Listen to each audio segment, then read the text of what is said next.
यह वीडियो एक ऐसी परिस्थिति पे बताई गई है जो कि एक ब्रह्मजाल को प्रदर्शित करती है।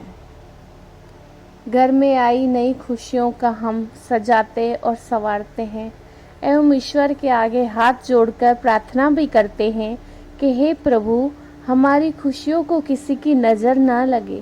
कुछ समय बाद यही डर हम पर हावी होना लग जाता है और हमारे जीवन में वो घटित होने लगता है जिसकी हमने कल्पना भी नहीं की होती है। अचानक से पैरों तले किसी ने ज़मीन ही खींच ली हो, सब चीज़ें अस्त व्यस्त होना चालू हो जाती हैं। हमारा डर हमें अंदर तक कमज़ोर बना देता है। फिर हम गलत लोगों के संपर्क में आ जाते हैं। घर की सलामती के लिए साम दाम दंड भेद किसी भी प्रक्रिया से गुजरने के लिए तैयार हो जाते हैं। कभी यहाँ से तो कभी वहाँ से कहीं ना कहीं कोई गलत द्वार खटखटाते हैं। किसी ने कोई वस्तु दी, ये कर देना तुम्हारा भला हो जाए, ऐसा करना वैसा करना, तो हम उन सब गलत वस्तुओं पर अपना विश्वास करके उनके कहे अनुसार करने लग जाते हैं।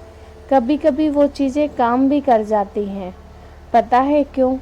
क्योंकि हमने उन बातों को श्रद्धा से अपना कर उस पर कार्य किया होता है। तो यहाँ देखने और समझने की ये बात है कि वो सब अच्छा आपकी एकाग्रता और विश्वास से हुआ और किसी वस्तु से नहीं। आपने अपना मन और आत्मा उसी चीज़ में दी, उस वस्तु पर भरोसा रखा जो अनजाने में और गलत तरीके से ही सही पर काम कर गई, बात बन गई।